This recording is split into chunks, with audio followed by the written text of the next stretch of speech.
that the sky is the limit if you hone your skills regularly and you work on yourself. In a student, I just need one thing, perseverance. क्योंकि अच्छे teachers की हमारे समाज में बहुत कमी है कि अगर आपको अपने फादर की मजबूरियां और माँ के चेहरे की जो झूरियां हैं वो मोटिवेट नहीं कर रहा है तो दुनिया में कोई भी कुछ भी आपको मोटिवेट नहीं कर सकता। गरीबी सब जगह है, सिर्फ आपको देखने के लिए आपके पास आंखें होनी चाहिए। आई वॉज पेन्ड टू सी कि उसके घाव को ताजा रखा जा रहा है। मोटिवेशन तो मैं कह सकती हूँ कि you have to be strong, you have to be strong. Welcome to the Leaders Lounge, a student-driven podcast by CSA and SBM under the initiative of Christ Talks 2.0. I, Ashvi and Zainab will be your host for today, and we have with us Miss Neetu Singh, an entrepreneur, a philanthropist, an inspiring leader, founder and director of KD Campus, KD Live and KD Publications. She is even involved in social work, having KD Charitable Dispensary and Paradise Children Home, supporting underprivileged children and girls. I hope you enjoy the podcast.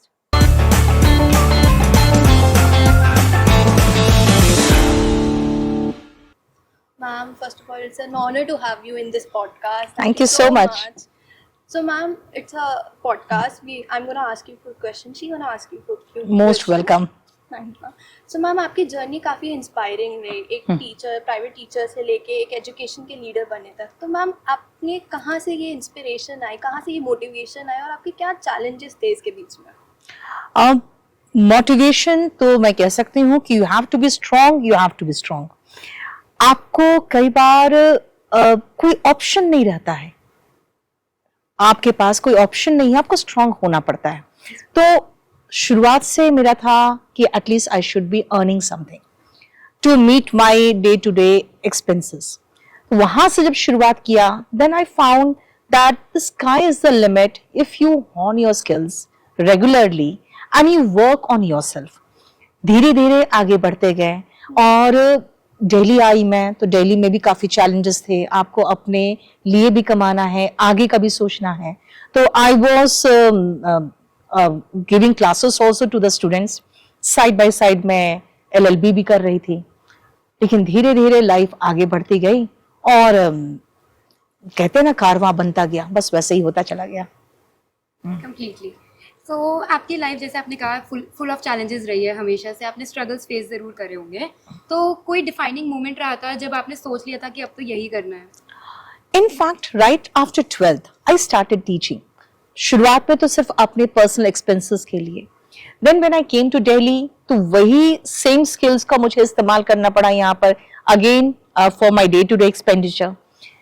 Then I felt that the sky is the limit if I hone my skills, और इसी field में मैं आगे बढ़ती हूँ। तो क्योंकि अच्छे टीचर्स की हमारे समाज में बहुत कमी है। सेकेंडली, उस समय भी कमी थी, आज भी कमी है। और आज अगर आप देखो तो जंक बहुत मिलेगा आपको। पूरा इंटरनेट बिल्कुल जंक मटेरियल से भरा है। आप किसी चीज के बारे में चले जाओ, आपको यूट्यूब में जाए या फिर आप गूगल में चले जाओ, आपको बहुत सारी चीजें मिलेंगी जो कोई काम की चीज नहीं है, लेकिन वहां पे है। I think today the nation needs good experienced teachers, और इसका वैक्यूम ऑलरेडी है हमारे कंट्री में। तो इसलिए मैंने कहा कि ऑफ कोर्स अगर आप में स्किल है, आप में टैलेंट है, आप अपने आप पे काम कर रहे हो, रेगुलर मेहनत कर रहे हो, अपने आप के इम्प्रूवमेंट में रुकना नहीं है। अगर मैं आज कह दूं मैं बहुत एक्सपीरियंस्ड हूँ, मुझे बहुत कुछ आता है, तो आज ही मेरा जो प्रोग्रेस है वो खत्म हो जाएगा। So you will have to work on yourself on everyday basis. बस अगर आप अपने पे काम करते रहोगे तो सक्सेस तो मिलना ही है। So true, ma'am. So, ma'am, आपने हजारों लोगों को मेंटर किया है। तो आपके हिसाब से एक स्टूडेंट के अंदर क्या क्वालिटी होनी चाहिए to be successful in life? In a student I just need one thing, perseverance. लगातार मेहनत करने का जज्बा। ये नहीं कि 2 दिन पढ़ा फिर 1 दिन आराम किए, चलो अभी होली है, दिवाली की 1 हफ्ते की छुट्टी है, ऐसा नहीं होना चाहिए। रेगुलर बेसिस पे आप में 8 से 9 घंटे पढ़ते रहने का, 8 से 9 घंटे आप पढ़ सकते हो, इसका जज्बा होना चाहिए। तो मैं चाहती हूँ स्टूडेंट्स में परसिवरेंस हो, और वही इकलौती चीज है जो उसको सक्सेसफुल बना सकता है। मैंने अपने एग्जाम्स जो हम तैयारी करवाते हैं एसएससी वगैरह की, मैंने देखा कोई जरूरी नहीं जो स्कूल के टॉपर्स हो या कॉलेज के टॉपर्स हो वही टॉप किए, बहुत ही मीडियोकर बच्चे टॉपर्स बन जाते हैं। उसका कारण सिर्फ एक ही है कि उनको पता है कि मेरे पास कोई सेकंड ऑप्शन नहीं है, मुझे यही करना है, इसके अलावा मेरे पास कोई चारा नहीं है, तो वो बहुत मेहनत करते हैं। बहुत बच्चे कॉन्फिडेंस, सेल्फ डाउट इस सब में चले जाते हैं जब वो कॉम्पिटिटिव एग्जाम्स की तैयारी कर रहे होते हैं। तो मतलब उनको फोकस्ड रहे, वो मोटिवेटेड रहे, उसके लिए आप क्या उनको कहना चाहेंगे? कई बार ऐसा होता है बच्चे बाहर से मोटिवेशन ढूंढते हैं। मैं हमेशा समझाती हूँ कि अगर आपको अपने फादर की मजबूरियां और माँ के चेहरे की जो झुर्रियां हैं वो मोटिवेट नहीं कर रहा है, तो दुनिया में कोई भी कुछ भी आपको मोटिवेट नहीं कर सकता, कोई भी नहीं कर सकता। आप में एक तो मोटिवेशन अंदर से आना चाहिए, दूसरी बात है कि आप में परसेवरेंस होना चाहिए कि लगातार मुझे रोज मेहनत करना है। तबियत खराब है, चलो मैं 8 घंटे नहीं पढ़ सकता हूँ, 2 घंटे पढ़ लूं, मतलब अपने आप को you will have to push. तो ये 2 चीजें बहुत जरूरी है। सेल्फ मोटिवेटेड, क्योंकि आपकी लाइफ ऐसी नहीं है अच्छी कि आप आराम कर सको। आप बस में ट्रैवल कर रहे हो, आप रोड में धक्के खा रहे हो, इससे ज्यादा मोटिवेशन क्या चाहिए आपको, राइट? और दूसरा है कि रेगुलर मेहनत करने का जज्बा होना चाहिए। Ma'am, education often seen as the key of breaking cycles of poverty, और मैम आप एक सोशल वर्कर भी हैं, तो मैम आपको कहाँ से इंस्पिरेशन मिलती है और मैम आप कैसे करते हैं? देखो, एजुकेशन अगर आपके पास नहीं होना तो आपकी ओवरऑल पर्सनालिटी का डेवलपमेंट भी नहीं होता। और मैं बहुत क्रूड लैंग्वेज बोलूंगी, आप देखते हो कि बहुत सारे आजकल सोशल मीडिया में छपरी टाइप के लोग हैं, वो बताते हैं कि भाई चाय बनाना भी एक एमबीए करना से अच्छा है ना? नहीं, वो तो खैर वो अलग चीज है कि मतलब चाय बनाना ज्यादा अच्छा बिजनेस है। आप एमबीए करके क्या कर रहे हो, आप एजुकेटेड होके वो मेरे जैसा कमा नहीं पा रहे हो। मेरा कहना है कि ये 2-3 लोग जो हैं, ज्यादा आपको सोशल मीडिया में नहीं मिलेंगे। आप 5 से 6 नाम गिनाने में आपको टाइम लगेगा। तो इन लोगों को देखने के बदले में आप वो लिस्ट ऑफ एंटरप्रेन्योर्स को देखो, लिस्ट ऑफ एजुकेशनिस्ट को देखो, जो आपको लंबी लिस्ट नहीं, पूरी कॉपी भर सकते हो आप अगर उनका नाम लिखना शुरू करो। चाहे आप एजुकेशन के लाइन में देखो, बिजनेस के लाइन में देखो, लीडरशिप के लाइन में देखो, लोग पढ़े लिखे लोग जब लीड करते हैं तो समाज को एक दिशा देते हैं। तो मेरा मानना है कि एजुकेशन इज वेरी इंपॉर्टेंट, बहुत ही जरूरी है अगर आपको एज अ नेशन प्रोग्रेस करना है। That is very much essential. हमने देखा है आप बहुत ज़्यादा सोशल वर्क करते हैं, सोशल वर्क में काफ़ी इन्वॉल्व हैं।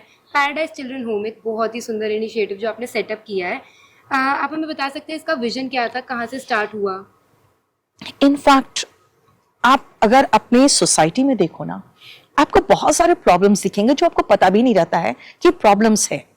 आप देखते होंगे हमारे घर में जो बच्चे कितना आफत मचाते हैं, लेकिन कभी आपने रेड लाइट पे देखा है जो महिलाएं बच्चे को लेकर भीख मांगती हैं, उनके बच्चे कभी रोते नहीं है, वो चुपचाप से रहते हैं, या तो बिल्कुल डम से या तो सोए हुए। वो in fact under the influence of drugs, अफीम होते हैं वो, राइट? इसीलिए वो चुप रहते हैं, इसीलिए वो अपने माँ को तंग नहीं करते हैं। तो सबसे पहले ये चीजें देखिए कि अगर आप आस पास भी देखो, रेड लाइट्स पे जो छोटे बच्चे भीख मांग रहे होते हैं, वो किसके गाइडेंस में भीख मांग रहे हैं, कौन उनसे मंगवा रहा है, उनका रैकेट कौन चला रहा है, आपको नहीं पता चल पाता है। इनफैक्ट एक बार मैं आज से करीबन 8-9 साल पहले मैं सीधा इस मामले में उतर गई थी कि ये बच्चे भीख क्यों मांगेंगे। अच्छा, एक बच्चे को लेके उसकी माँ जो भीख मांग रही थी, उसके पैर में पूरा का पूरा घाव था। आई वॉज गोइंग टू उत्तम नगर। करीबन 3 से 3.5 महीने बाद भी मैं जा रही थी, उस बच्चे के पैर में उतना ही घाव और उसको चादर से ढक के उसकी माँ भीख मांग रही थी। आई वॉज पेन्ड टू सी कि उसके घाव को ताजा रखा जा रहा है। इनफैक्ट एक बार मैंने एक बच्चे को पूरा कपड़ा पहनाया, क्योंकि मैंने देखा कि इतनी ठंड और वो बिल्कुल नंगा सा अपनी माँ के साथ, माँ क्या मुझे नहीं समझ में आ रहा उसकी माँ भी होगी कि नहीं, कि पूरा रैकेट चलता है, अपने उसके गोद में थी पूरा नंगा सा बच्चा। मैंने अपने ड्राइवर को कहा पैसे लो, दुकान से खरीद के उसको पूरा कपड़े पहनाओ, और मैं चली गई क्लास में। मेरा ड्राइवर ने उसको अच्छे से पूरा कंप्लीट ड्रेसअप किया, फोटो खींच के मुझे भेजा।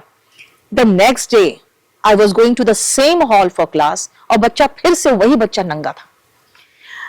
इन फैक्ट आपके आसपास, आपकी सोसाइटी में कितने क्राइम, और वो भी बिल्कुल जिसे कहते हैं प्लान्ड, बिल्कुल रैकेट की तरह क्राइम चल रहे हैं, आप ओवरलुक करते हो।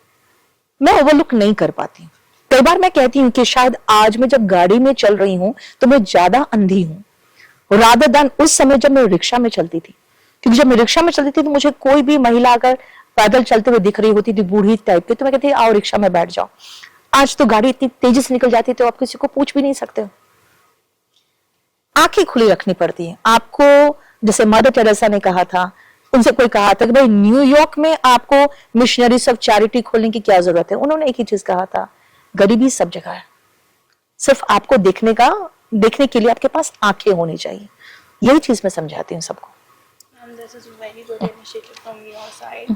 So मैम, एक क्वेश्चन है, आप सोशल मीडिया पे रहते हैं तो आपने वो रील तो देखी होगी ना जिसमें मैनेजर्स होते हैं कि फीमेल मैनेजर को एज अ स्ट्रिक्ट बोला जाता है और मेल मैनेजर होता है फन होता है। लेकिन मुझे ऐसा लगता है कि फीमेल को एक्स्ट्रा वो भी करना पड़ता है, स्ट्रिक्ट बाउंड्रीज सेटअप करनी पड़ती है। तो आपके टाइम पे है या आपकी लाइफ में ऐसा टाइम आया था जब आपने बाउंड्री सेट की थी और सामने वाले ने आपको रूड की तरह पोर्ट्रे किया हो, या फिर आपको बोला हो कि आप इतना सीरियस क्यों हैं? वैसे आपकी पर्सनालिटी बहुत अच्छी है, हंसमुख है, लेकिन फिर भी देखो, हम लोग महिलाएं का बहुत फ्रेंडली होती है ना, तो हम लोग कहा जाता है कि अच्छा लाइन दे रही है, ये चीज अच्छे से जानो आप। दूसरी बात है कि मुझे क्या प्रॉब्लम्स आते हैं मेरे फील्ड में, मैं बता दूं। अगर सेम एजुकेशन सेक्टर जो मेल चला रहे हैं, जिनके मालिक कोई मर्द है, उनके पास टीचर्स ज्यादा टिक के काम करते हैं। मेरे पास उन लोग उतना फ्रेंडली नहीं हो पाते हैं क्योंकि वो लोग साथ में बैठकर शराब भी पी सकते हैं, खा भी सकते हैं। मुझे एक बाउंड्री सेट करना पड़ता है that I am a female, I will be of your help. अगर आपके फैमिली में कोई प्रॉब्लम है, कुछ जरूरत है, तो मैं हूं खड़ी साथ में। विथ मी मेरा वर्कफोर्स हो, मेरा पूरा मैनेजमेंट हो, आपके साथ खड़ा है, लेकिन मैं आपके साथ बैठ के पी नहीं सकती हूं। तो यहां पे हम विमेन एक बाउंड्री सेट करते हैं। उसका रीजन ये है कि हम अगर फ्रेंडली होते हैं, केयरिंग होते हैं, तो यहाँ पे ही नहीं, मुझे लगता है ऑल ओवर वर्ल्ड में ये माना जाता है कि वो हमें लाइन दे रही है। तो we have to set that boundaries. ये आपकी लाइफ में भी आगे चल के आएगा ही आएगा। ट्रू। सो सोसाइटी में बहुत सी लड़कियां हैं जिनको करियर के लिए प्रेशर होता है, बैरियर्स फेस करने पड़ते हैं, चाहे वो फैमिली की तरफ से हो, फाइनेंशियली हो, कोई स्टीरियोटाइप की वजह से ही हो बल्कि। तो आप उनको क्या एडवाइस देंगे कि वो अपने ड्रीम्स कैसे परस्यू करें रिस्ट्रिक्शन से ऊपर उठ के? इनफैक्ट जैसे अभी एक लड़की ने मुझसे बोला कि आपका कहना है कि पहले करियर बनाओ, उसके बाद किसी को लाइफ में लाओ। मेरे लाइफ में ऑलरेडी एक लड़का आया हुआ है जो बहुत केयरिंग है, बहुत सपोर्टिव है, और मैं सिविल सर्विसेज की तैयारी कर रही हूँ। तो मैंने कहा, मैंने मना क्यों किया? मैंने मना इसलिए किया था कि जब आप किसी रिलेशन में जाते हो तो आप सतरंगी सपने देखते हो, दिन भर उसी के बारे में सोचते हो, आप 3-4 घंटा बात करते हो, तो होता क्या है, आपके टाइम एंड एनर्जी का वहां पे बहुत खराब से वेस्टेज हो रहा है। नाउ शी सेड मैं ऑलरेडी रिलेशन में हूं, एक स्टेबल रिलेशन में हूं, तो मैंने कहा तो उसको छोड़ने की जरूरत नहीं है।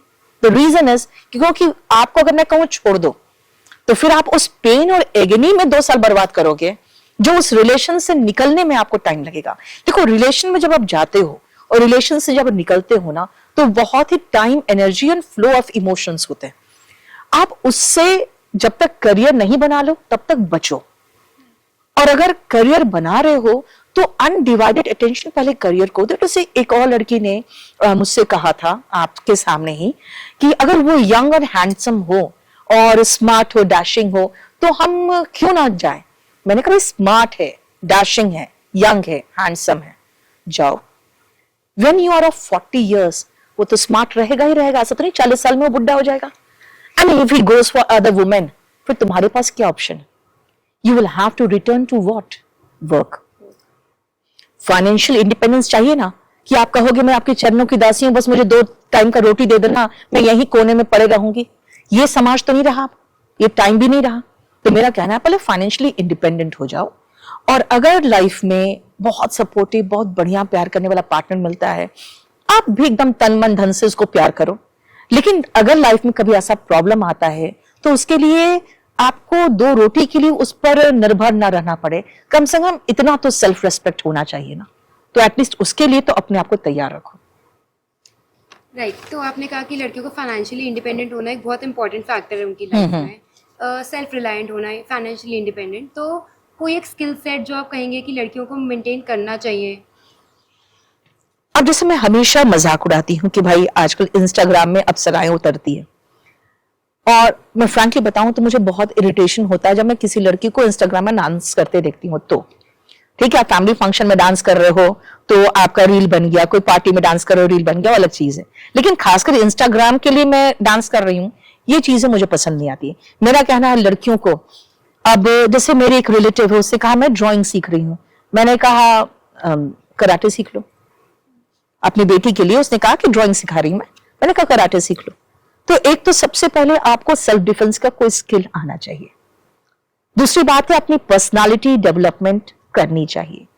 और तीसरा, स्किल की बात अगर करोगे आप तो कोई भी ऐसा स्किल जिससे आप कमाई कर सको, या फिर अपने आप को इतना अच्छे से एजुकेटेड करो कि किसी जॉब के लिए आप तैयार हो सको। भारत में अगर आप जॉब्स की बात करोगे, सारे जॉब्स का लगभग करिकुलम सेम है। अगर आप IAS PCS को हटा दो, सारे जॉब्स का सब करिकुलम सेम है। तो आप एक बार प्रिपेयर्ड होकर कम से कम कुछ नहीं तो 25 से 30 एग्जाम दे सकते हो, और उसमें एक ना एक में अच्छे से निकाल सकते हो। अगर आप अच्छे स्कूलिंग आपका ठीक है, या आप अच्छे पढ़ने में हो, या आप मेहनत करो जम के 1-1.5 साल, तो इसलिए मेरा कहना है कि हमेशा लड़कियों को सेल्फ डिफेंस की स्किल्स, कुछ अच्छे स्किल्स जिससे वो कमाई कर सके, और नहीं तो कोई अच्छे जॉब में जाने की पूरी कोशिश करनी चाहिए। So ma'am, this is the last segment, rapid fire round. So ma'am, आपको मैं कुछ सेंटेंस बोलूंगी और जो भी आपके मन में सबसे पहले आता है वो आपको आंसर करना है। ओके, तो ma'am, are you can I start? Ready? Yeah. So ma'am, one word that describe your journey so far. Tough. If not an educator, what would you be? Housewife. One woman who inspire you the most. My mother and Mother Teresa. One piece of advice every young girl should hear. Be self-dependent and learn some self-defense skills. One quality that every student must have. Perseverance, लगातार मेहनत करने का जज्बा। Okay, what's harder, starting a business or running it? Keeping it at the top. One myth about competitive exams you want to debunk. It is tough, very tough. Don't go for it. ये बहुत गलत धारणा है। Okay, one message for our viewers that you have. Work on yourself and live life to the fullest. यहां से जिंदा कोई वापस नहीं जाएगा। मस्त जियो, बिंदास जियो, और ब्रूड करना छोड़ो यार मेरे साथ ये हो गया वो हो गया। Don't play victim. Nobody is interested in listening to your you can say pain and agony. इसीलिए किसी से पेन एगनी को शेयर मत करो, बिंदास जियो, खुश रहो, मस्त रहो। Thank you so much, ma'am. It's an absolute pleasure, ma'am. Thank you so much. बहुत मजा आया आपके Thank साथ। you so Thank much. you so much, ma'am. Thank you.